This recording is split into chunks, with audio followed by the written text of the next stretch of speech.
Chamber of Commerce. She joined us from Tel Aviv. Now we move on to our next story. Russia has said that the first stage of prisoner exchange with Ukraine has been completed. Russia said it returned a group of prisoners, all aged under 25, from Ukraine in the first stage. This comes as Ukrainian President Volodymyr Zelensky said that a fresh prisoner exchange with Russia is ongoing and will take place in several rounds over the coming days, and announced that Kyiv received the first group of captives from Russia. Meanwhile, one person has been reported dead and several wounded after a Ukrainian missile strike hit a recreation facility in Russia's Kursk region. According to the region's acting governor, Alexander Hinstein, this comes as Russia says it has taken more territory in Ukraine's Dnipropetrovsk region. Kremlin spokesman Dmitry Peskov has stated that part of their reason to push into the Ukrainian region includes creating a buffer zone. On the other hand, tensions escalated after Russia launched overnight drone attacks across Ukraine targeting multiple regions. Ukraine also reported what it calls the biggest overnight bombardment of the war to date.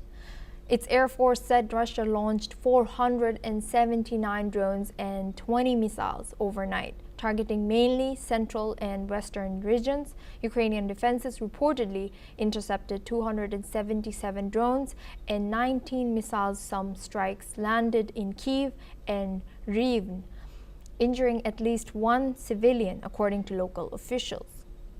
Meanwhile, Ukrainian special forces claimed responsibility for a strike on a Russian airfield deep inside Russian territory.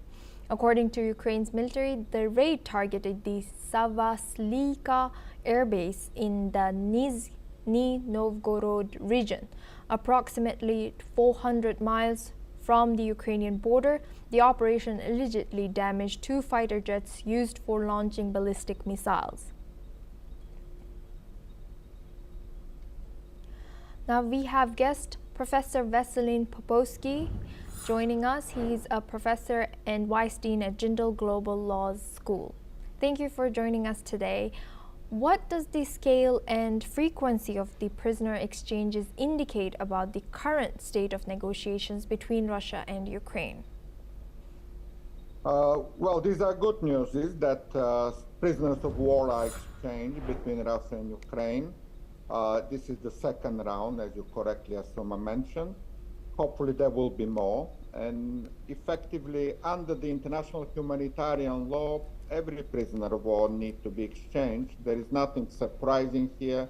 I wouldn't call it progress in negotiations. These negotiations can happen between the generals on the ground. They don't require high-level political involvement even.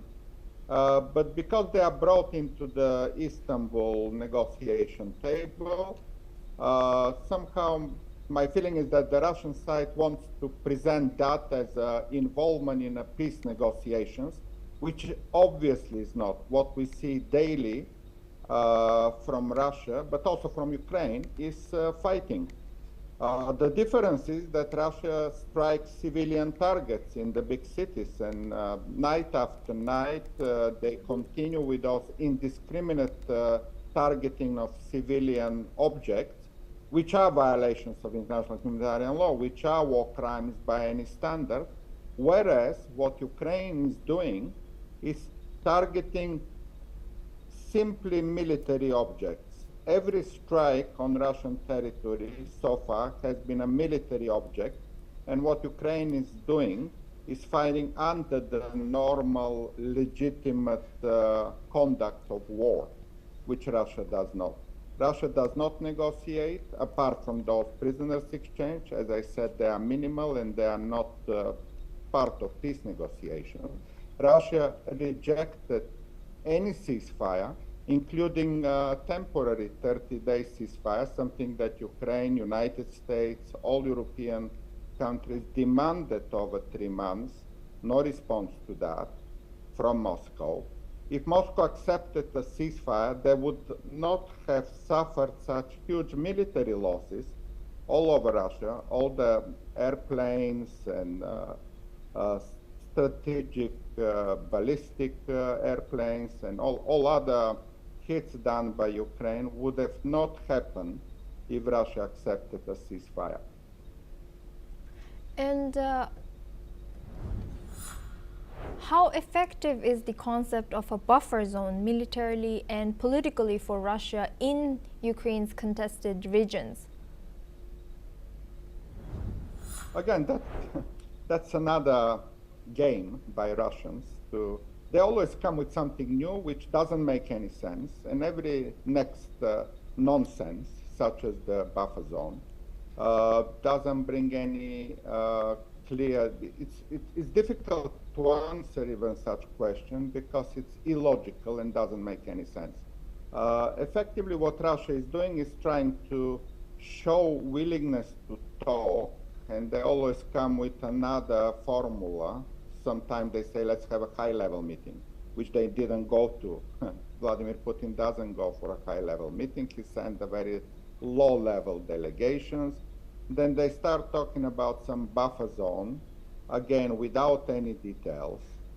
Then at some point they started talking about a memorandum to list the interests of both sides. And these are very clear from statements. Again, nothing new. So Russia wants to continue the fighting and the killing of civilians primarily because there is nothing else they do. They don't advance much on the ground. They can capture a little village here and a little village there, but nothing significant in terms of military advance. In fact, the War Institute calculated that with such progress in advances, Russia needs 200 years to capture Ukraine. Again, we see how insufficient is everything on the battlefield.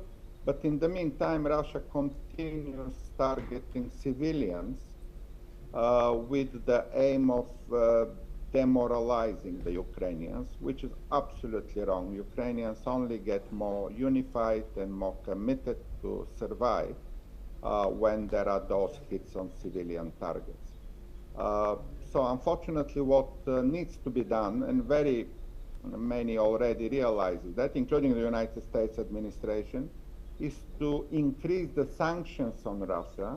There is already a draft bill in the Congress, bipartisan between both Republicans and Democrats, Blumenthal and Lindsey Graham bill, to increase sanctions and to also impose sanctions on secondary sanctions, impose sanctions of countries that continue to trade with Russia, import oil and gas and other countries, but also to increase support for Ukraine, and that's also something important.